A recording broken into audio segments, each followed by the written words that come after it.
अच्छा, कल जो है वो हमने रेक्टिफिकेशन जो है उसको स्टार्ट किया था, और रेक्टिफिकेशन के अंदर कल जो है हाफ वेव रेक्टिफायर को हमने डिस्कस किया था, और फुल वेव को भी किया था। लेकिन फुल वेव जो है उसको ज़रा डिटेल के साथ हमने अब डिस्कस करके देखना है। तो हम देखते हैं फुल वेव रेक्टिफायर। तो फुल वेव रेक्टिफायर जो है इसके अंदर हमारे पास दो किस्म के रेक्टिफायर्स होते हैं। नंबर वन जो होता है वो 2 डायोड रेक्टिफायर होता है, और दूसरा जो है वो हमारे पास ब्रिज रेक्टिफायर होता है, जिसके अंदर हमारे पास 4 डायोड्स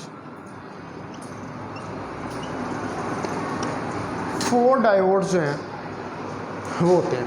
ठीक है, तो पहले नंबर पर हम देखते हैं कि जो हमारे पास 2 डायोड रेक्टिफायर है, तो आप सपोज़ करें कि ये हमारे पास एसी का सोर्स है, इधर से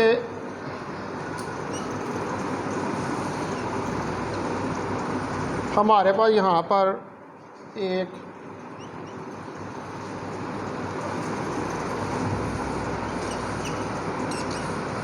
ये डायोड लगा हुआ है, और इधर से एक ये डायोड लगा हुआ है। यहाँ पर लोड रेजिस्टेंस कनेक्टेड है, और ये कॉमन टर्मिनल जो है इस सेंटर टेप ट्रांसफार्मर का, इसको इसके साथ हमने कनेक्ट किया हुआ है। ठीक है, सेंटर टेप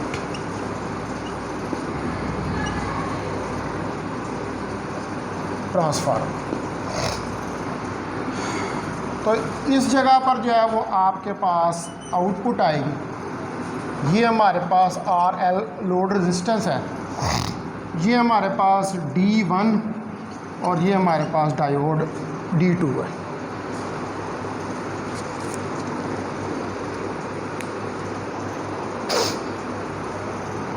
ठीक है जी, तो ये 2 डायोड फुल वेव रेक्टिफायर है। अब आप यहाँ से क्या कर रहे हैं, एसी का सिग्नल दे रहे हैं। तो एसी का जो आप सिग्नल दे रहे हैं वो ये सिग्नल आपके पास आ रहा है एसी का।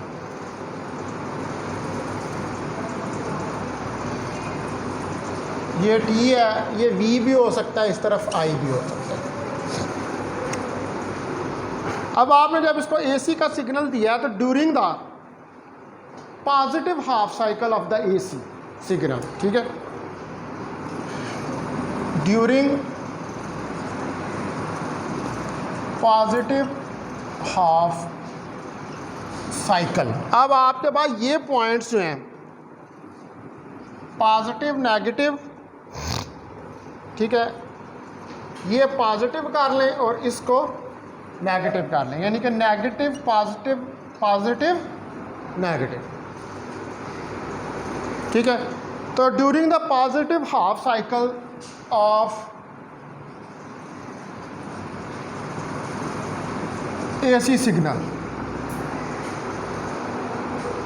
एसी सिग्नल का जब आपके पास पॉजिटिव हाफ साइकिल जो है वो आ रहा है, तो उसमें डायोड D1 फॉरवर्ड बायस हो जाएगा और डायोड D2 रिवर्स बायस हो जाएगा। D1 becomes forward biased and D2 becomes reversed biased। ठीक है, एक फॉरवर्ड बाय एक रिवर्स बायस। अब दूसरा साइकिल आएगा, ठीक है, in the negative cycle of AC signal, in negative cycle D2 becomes forward biased and D1 becomes reverse biased.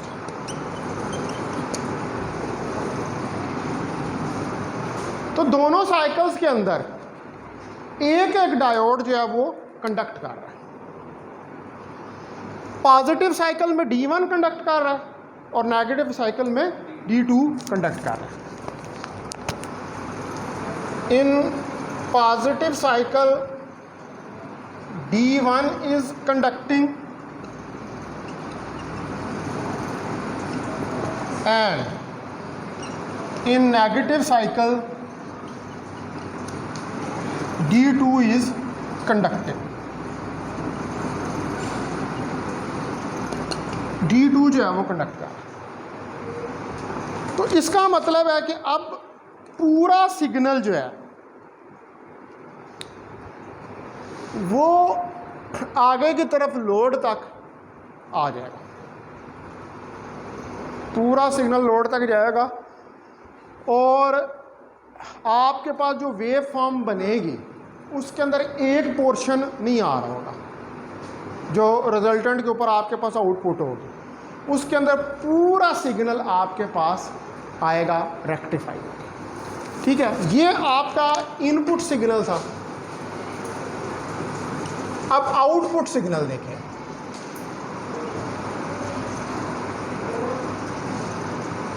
Output signal कुछ इस तरह का आएगा।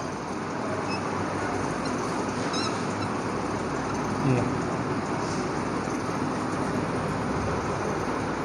अभी भी इसमें थोड़े से रिपल्स हैं, लेकिन आप देख लें अब यहाँ पर कोई हाफ क्लिप नहीं हुआ, पूरे का पूरा सिग्नल जो है वो आगे चला गया। जो हाफ वेव था उसके अंदर क्या था, उसमें एक हाफ जो है वो इसके अंदर से निकल जाता है, लेकिन अभी भी इसके अंदर कुछ थोड़े बहुत रिपल्स एसी के मौजूद हैं जिसकी वजह से ये बम्प्स आ रही हैं इसके अंदर अभी भी स्टिल।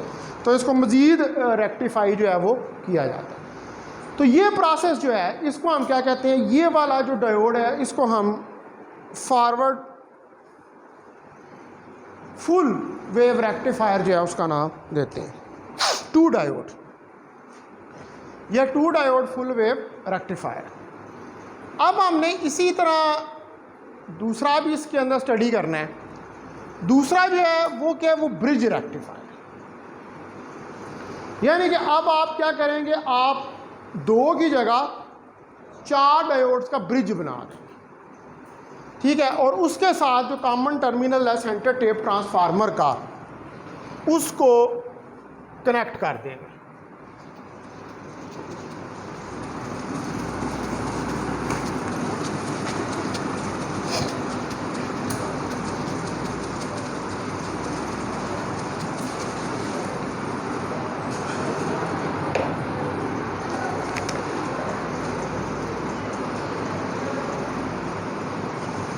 ब्रिज रेक्टिफायर, ये भी फुल वेव रेक्टिफायर ही होता है, लेकिन इसके अंदर चार डायोड्स जो हैं वो यूज़ किए जाते हैं। अब आप देखें कि मैं इधर ये बनाता हूँ चार डायोड्स। ठीक है, पहला इधर लगाएं एक डायोड, ये ठीक है, उसके बाद इधर लगाएं एक डायोड। ठीक है, फिर लगाएं इधर एक डायोड और उसके बाद एक लगाएं डायोड इधर।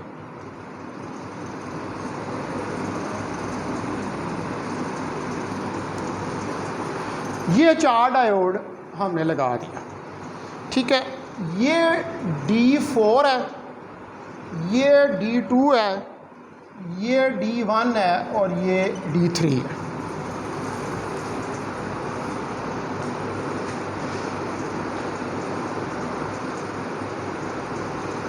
ये क्या बन गया, एक ब्रिज। चार डायोड्स का एक ब्रिज बन गया। अब आप इस ब्रिज को, ठीक है, कनेक्ट करें ट्रांसफार्मर के साथ। तो यहाँ से मैं एक तार निकालता हूँ,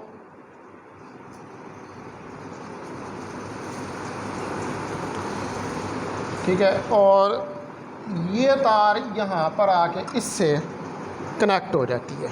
ये पॉइंट ए पॉजिटिव नेगेटिव, ये पॉइंट बी नेगेटिव पॉजिटिव। यहाँ से ये हमारे पास वो सेंटर टेप्ड ट्रांसफार्मर है ये, जिसका ये कॉमन टर्मिनल है। अच्छा, अब ये यहाँ से आ गया। अब एक तार इधर से निकालें आप, ये इसको ले जाएं ऐसे, इसके आगे एक लगा दें कैपेसिटर, ठीक है, इसको इसके साथ मिला दें और इसके आगे एक लगा दें लोड रेजिस्टेंस RL। ये आपकी आउटपुट आ रही है। ये कैपेसिटर CR हमने कनेक्ट कर दिया, और ये क्या है, ये हमारे पास सेंटर टेप्ड ट्रांसफार्मर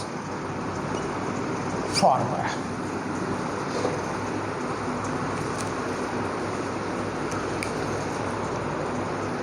ठीक है जी। 4 डायोड D1, D2, D3 और D4 सेंटर टेप ट्रांसफार्मर के कॉमन टर्मिनल के साथ हमने इसको कनेक्ट किया हुआ है, ठीक है। अब इसके अंदर भी 2 साइकिल्स आएंगे, ठीक है, पॉजिटिव साइकिल और नेगेटिव साइकिल। तो जब हमारे पास पॉजिटिव साइकिल आएगा, ठीक है, तो पॉजिटिव साइकिल के अंदर जो हमारे पास डायोड्स हैं D1 और D2, ये देखें ये एक ही डायरेक्शन में है, और D2, D4 और D3 एक डायरेक्शन में है। D1 और D2 ये कंडक्ट करना शुरू कर देंगे, और D3 और D4 यानी कि D1 और D2 फॉरवर्ड बाइस हो जाएंगे और D3 और D4 रिवर्स बाइस। इसी तरह जब नेगेटिव साइकिल आएगा तो उसके अंदर D3 और D4 फॉरवर्ड बाइस्ड हो जाएंगे और D1 और D2 रिवर्स बाइस्ड। तो अब दोनों, अब यहाँ पर दो डायोड्स हैं, ये 2 डायोड से ज़्यादा अच्छे तरीके से रेक्टिफिकेशन करता है, क्योंकि इसमें 2 की जगह 4 डायोड जो हैं वो यूज हो रहे हैं, ठीक है। तो जब ए जो है, पॉइंट ए ये पॉजिटिव है with respect to B, when A is positive with respect to B, जब ए बी से यानी कि फॉरवर्ड बाइस तो पॉजिटिव सिग्नल, तो उस वक्त diodes D1 and D2 conduct मतलब ये फॉरवर्ड बाइस हो जाएंगे एंड करंट फ्लोस, और करंट जो है वो फ्लो करेगी।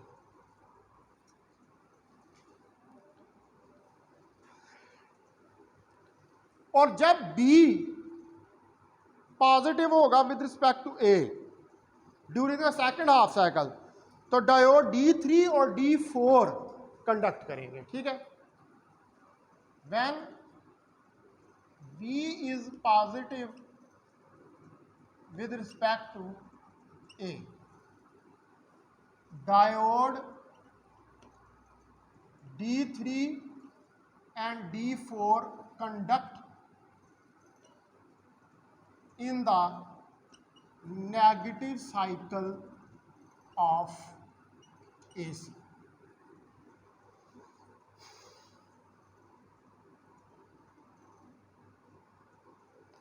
तो करंट जो है वो फ्लो करेगी अच्छा इधर भी आप देख रहे हैं current flows through R L and current flows through R L.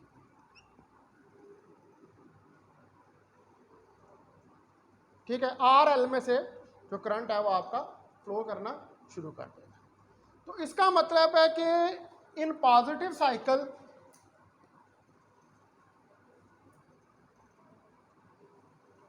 Of AC, AC के पॉजिटिव साइकिल में D1 and D2 are forward biased and in negative cycle D3 and D4 are forward biased.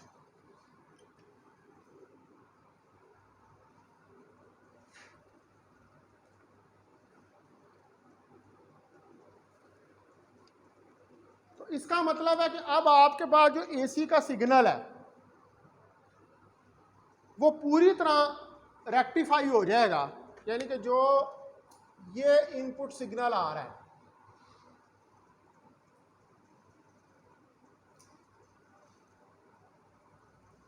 ये rectify होकर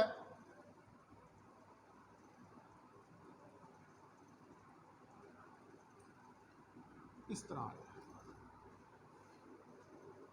ये C R, ये जो capacitor इसके आगे लगाया हुआ है इसको हम कहते हैं रिपल सर्किट।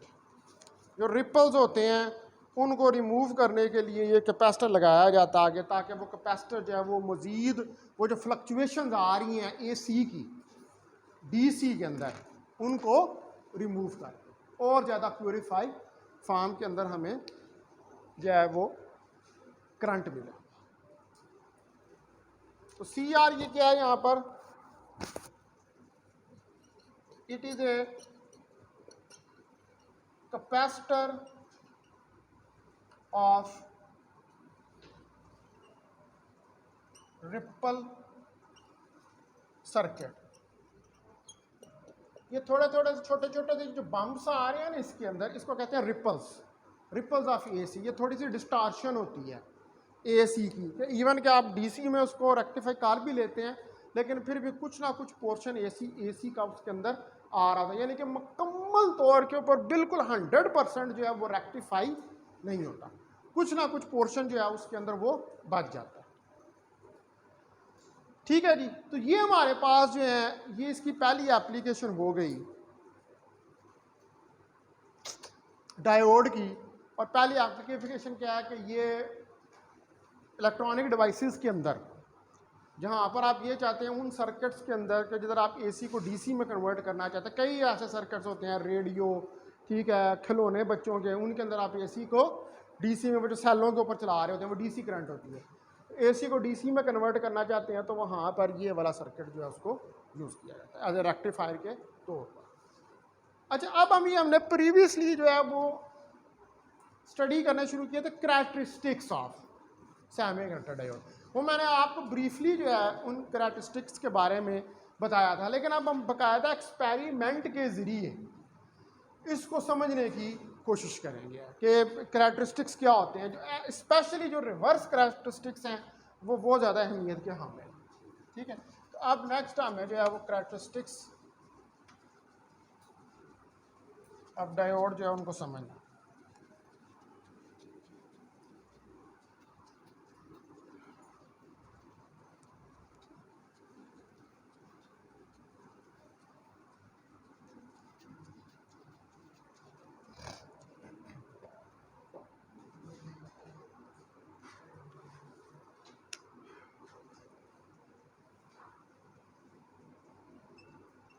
Characteristics of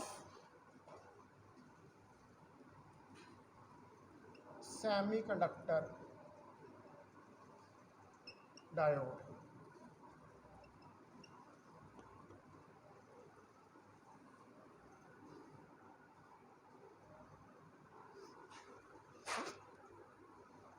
तो तो आपको पता है कि ये करैक्टरिस्टिक्स किसके दरमियान प्लाट किया जाता है, ये बाइसिंग वोल्टेज और करंट के दरमियान में ग्राफ होता है, ठीक है। It is a graph between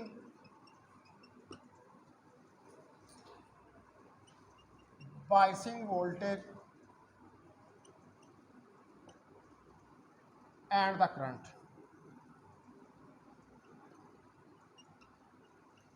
और करंट के दरमियान में।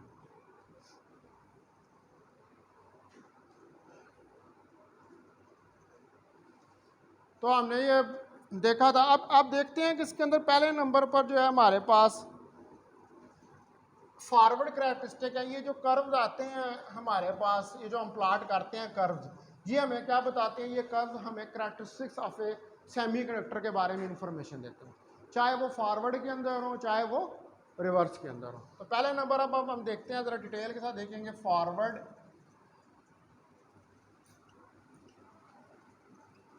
करैक्टरिस्टिक्स। तो फॉरवर्ड करैक्टरिस्टिक्स के अंदर पहले तो मैं बनाता हूँ इसका डायाग्राम। देखिए ये एक वोल्ट मीटर लगा हुआ है, इस वोल्ट मीटर के साथ ये यहाँ पर पैरेलल में एक डायोड है, इसके साथ एक मिली एमीटर लगा हुआ है, ये एक वेरिएबल रेजिस्टर R1 लगी हुई है, ठीक है। और यहाँ से इसको आप कनेक्ट कर दें एक और ये रेजिस्टेंस, और यहाँ पर ये बैटरी पॉजिटिव नेगेटिव पॉजिटिव और नेगेटिव, ये एक बैटरी जो है इधर कनेक्टेड है, ठीक है। इसको इसके साथ मिला दें, ये एक रेजिस्टेंस R2 है, ये एक PN जंक्शन है, एक सेमीकंडक्टर डायोड है, ठीक है।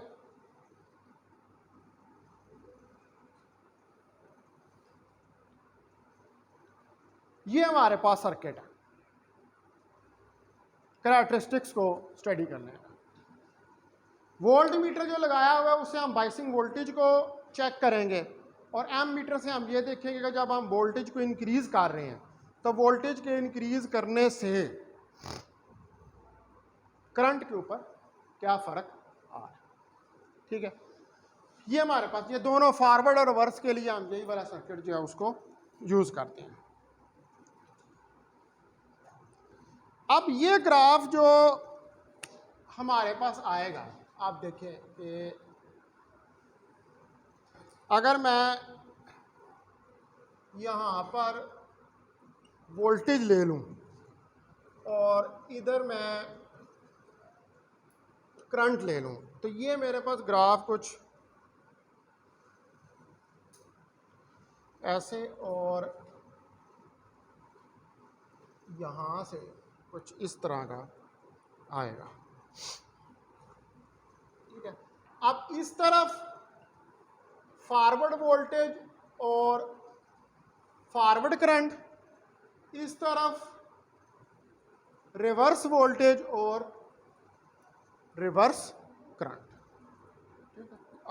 आई फॉरवर्ड, ये हमारे पास ग्राफ जो है ये कुछ आएगा इस तरह का।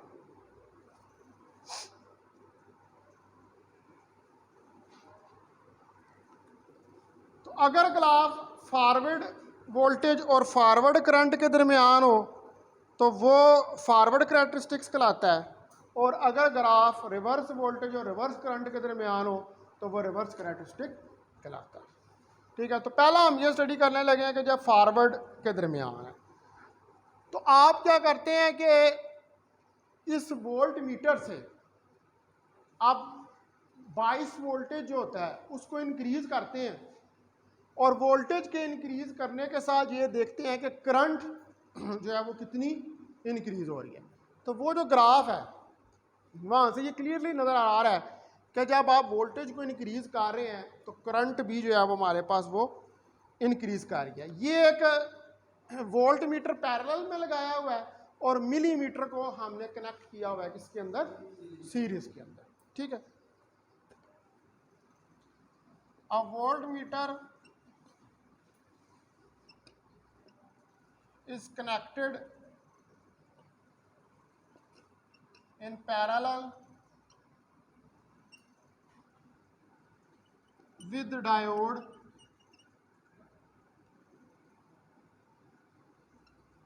and पैरेलल में कनेक्ट किया हुआ है और मिलीमीटर is connected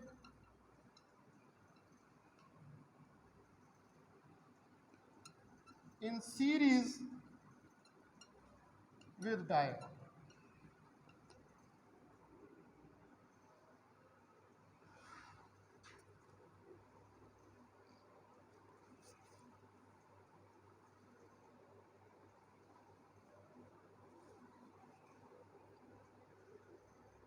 तो जो ही आप करंट को इंक्रीज करेंगे तो जो बैरियर पोटेंशियल है सिलिकॉन या जर्मेनियम के लिए 0.3 का होता है, सिलिकॉन के लिए 0.7 का, जो ही उस बैरियर पोटेंशियल को क्रॉस करेगी वोल्टेज तो उसके साथ ही करंट जो है वो फ्लो करना शुरू कर देगा। और जो जो आप वोल्टेज की वैल्यू बढ़ाते जाएंगे करंट भी इंक्रीज होना शुरू हो जाएगी फॉरवर्ड कैरेक्टरिस्टिक्स के अंदर। तो it can be seen in the curve of forward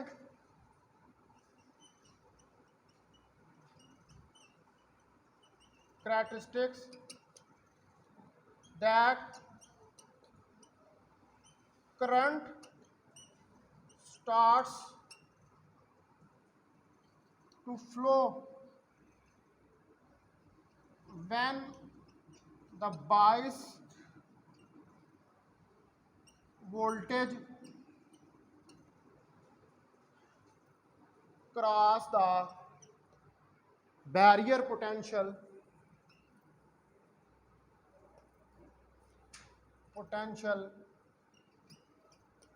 0.3 volt for germanium or 0.7 volt for silicon।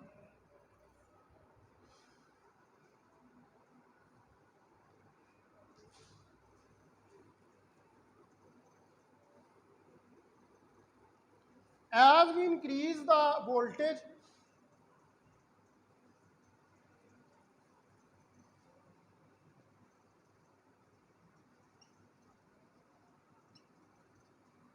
the forward current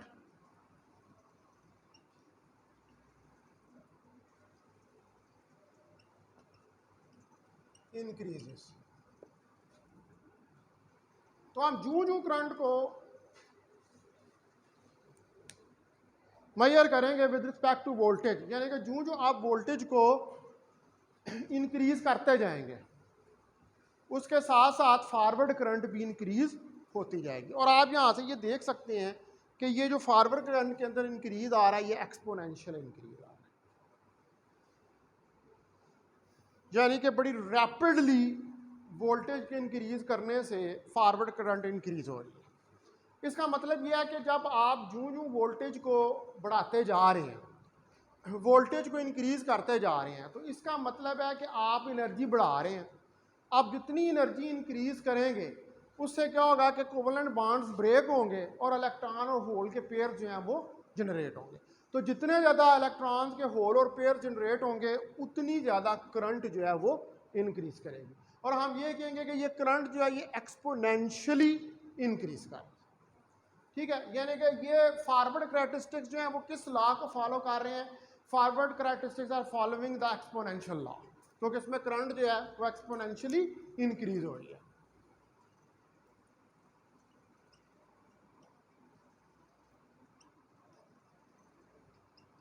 forward characteristics follow the exponential law.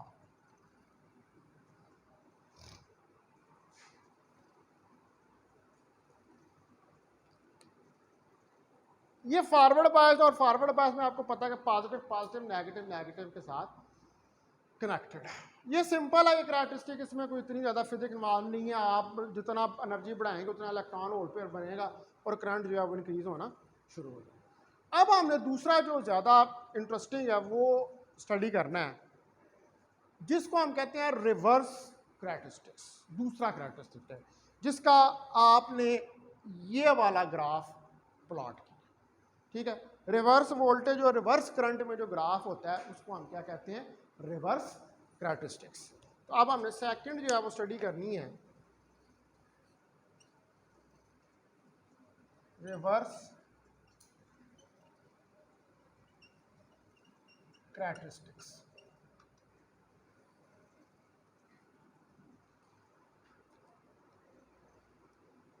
तो रिवर्स वोल्टेज और रिवर्स करंट के दरमियान में जो graph होता है उसको हम रिवर्स करैक्टरिस्टिक कहते हैं। और रिवर्स करैक्टरिस्टिक का मतलब है कि आपने पोलैरिटीज़ जो हैं वो पीएन जंक्शन की चेंज कर दी हैं, नेगेटिव को पॉजिटिव और पॉजिटिव को नेगेटिव के साथ कनेक्ट कर दिया है। अब डायोड जो है वो रिवर्स बाय स्टेट के अंदर है, और जब डायोड रिवर्स बाय स्टेट के अंदर होता है तो जो करंट मेजॉरिटी कैरियर्स की वजह से होती है वो तो बहुत कम हो जाती है, ना होने के बराबर होती है। वहाँ पर करंट जो है वो सिर्फ मिनॉरिटी कैरियर्स की वजह से होती है, जिसको हम रिवर्स करंट का नाम देते हैं, ठीक है।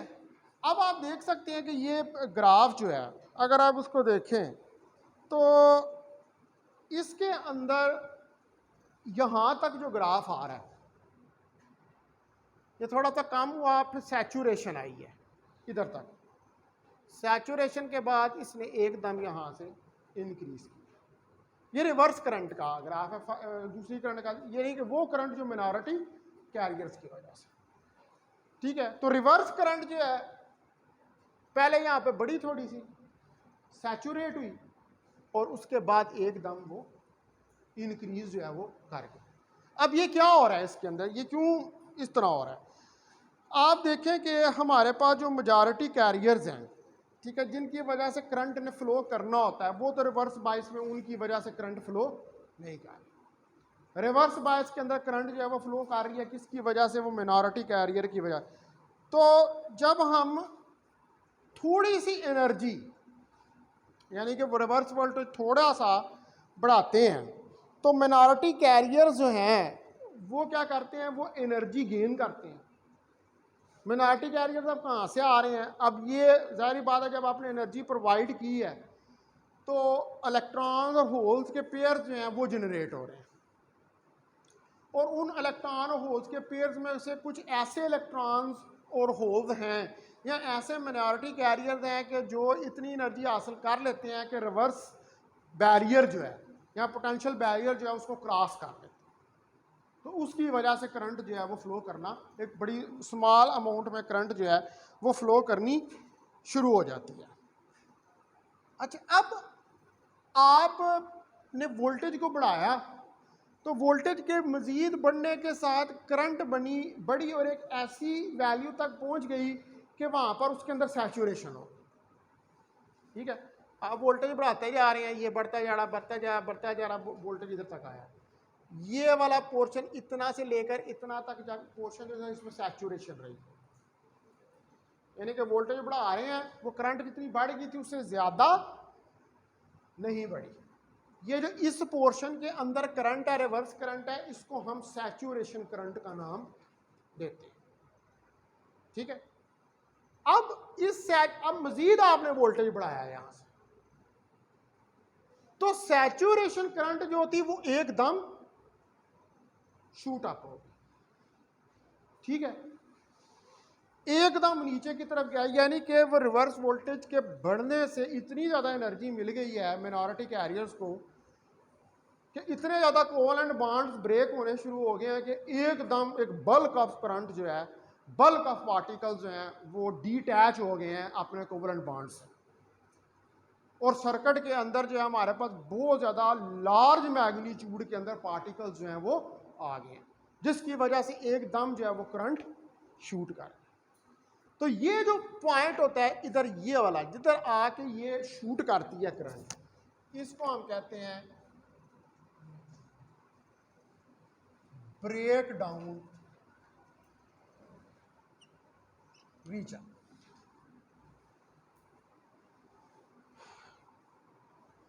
ठीक है, और इस पॉइंट के ऊपर जो वोल्टेज होता है ये वाला, इधर ये जो वोल्टेज है इसको कहते हैं, इस वोल्टेज को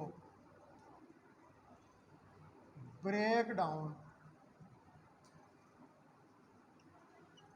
वोल्टेज, यानी कि ब्रेक डाउन, ब्रेक हो जाना, टूट जाना। ब्रेक का क्या मतलब होता है? टूट जाना। बांड आकर इस पॉइंट के ऊपर टूट के, इस ब्रेक डाउन वोल्टेज के ऊपर, वो सैचुरेशन करंट जो है वो एकदम किस में कन्वर्ट हुई? लार्ज रिवर्स करंट के अंदर। जो पहले सैचुरेशन करंट थी वो ब्रेक डाउन पॉइंट के ऊपर आकर लार्ज करंट के अंदर कन्वर्ट हो गई। क्यों? क्योंकि इस ब्रेक डाउन वोल्टेज के ऊपर आकर जो जनरेशन है मिनॉरिटी कैरियर्स की, अब मिनॉरिटी कैरियर्स वो हैं जिनके पास इनफ काइनेटिक एनर्जी है कि वो इस रिवर्स के अंदर पोटेंशियल बैरियर जो है उसको क्रॉस करें। अब इस पॉइंट के ऊपर आकर इन मिनॉरिटी कैरियर्स की जनरेशन इतनी ज़्यादा बढ़ गई है, यानी कि इस पॉइंट के ऊपर आकर इतनी तेज़ी से कोवलेंट बॉन्ड्स ब्रेक हुए हैं कि बहुत ज़्यादा मैग्नीट्यूड के अंदर बहुत ज़्यादा तादाद में इलेक्ट्रॉन्स और होल्स जनरेट हो गए, जिसकी वजह से ब्रेक डाउन पे पहुंचने के बाद एकदम करंट के अंदर एक शूट आया। आज आप चेक करेंगे सर्किट से तो आप देखेंगे, अब थोड़ा सा वोल्टेज बढ़ाएंगे तो एकदम थोड़ा सा वोल्टेज बढ़ने से एकदम जो नीडल है ना मिली एमीटर की, सॉरी उधर माइक्रोमीटर लगा देते हैं रिवर्स के अंदर, रिवर्स के अंदर इसको चेंज करके यहाँ पर वो माइक्रोमीटर के अंदर एकदम सुई जो है वो झटका खा के जो है वो ऊपर की तरफ जाएगी। इसका मतलब है कि इतनी तेज़ी के साथ इलेक्ट्रॉन्स और होल्स जो हैं वो जनरेट होना शुरू हो गए हैं। तो जो जो आप ये वोल्टेज बढ़ाते जाएंगे तो ये करंट जो है वो शूट करती जाएगी, बढ़ती जाएगी। ठीक है, और यहाँ पर इस पॉइंट पर पहुँचने के बाद इतनी वो बढ़ जाएगी कि अब आप इसे मज़ीद इसको बढ़ाएंगे तो फिर आपका डायोड ही जल जाएगा। ठीक है, यानी कि इतनी ज़्यादा मकदार में इलेक्ट्रॉन्स और होल्स जो हैं वो जनरेट होना शुरू हो जाएंगे। ठीक है, तो ये रिवर्स करैक्टरिस्टिक्स हैं। ठीक है, रिवर्स करैक्टरिस्टिक्स जो हैं इनके अंदर बेसिकली हम जब डायोड को सर्किट्स के अंदर यूज़ करते हैं तो इसके अंदर एक टर्म यूज़ होती है जीनर डायोड। जीनर इसी ब्रेकडाउन रीजन से थोड़ा सा आगे जीनर रीजन होता है। जीनर डायोड क्या होता है कि उसको रिवर्स वाइज के अंदर यूज़ किया जाता है, और जीनर डायोड बेसिकली स्टेबलाइजेशन के लिए, वोल्टेज स्टेबलाइजर, आप स्टेबलाइजर घरों में यूज़ करते हैं ना, यहाँ में लगाए होते हैं फ्रिजों के साथ, तो वोल्टेज, ये जीनर डायोड जो है ये एज ए वोल्टेज स्टेबलाइजर के तौर के ऊपर इस्तेमाल जो है वो होता है। ठीक है, ये फिर अब यहाँ तक तो हमें समझ आ गई। अब ये मैं आपको कल बताऊंगा कि ये जो टाइप्स ऑफ ब्रेक डाउन होते हैं, हम यहाँ तक पहुँच गए हैं कि ब्रेक डाउन तक। अभी इसके दो आगे से टाइप्स रहते हैं, एक ब्रेक डाउन रीजन रहती है और दूसरी जीनर रीजन। ठीक है, यानी कि जहाँ पर आकर ब्रेक होता है आपका सर्किट, कोवलेंट बॉन्ड्स ब्रेक होते हैं और बहुत ज़्यादा मकदार में करंट जो है वो फ्लो करना। फिर उसी के अंदर हम देखेंगे कि जीनर रीजन क्या है और ये जो ब्रेक डाउन रीजन है जिसको हम एवालांच ब्रेक डाउन का भी नाम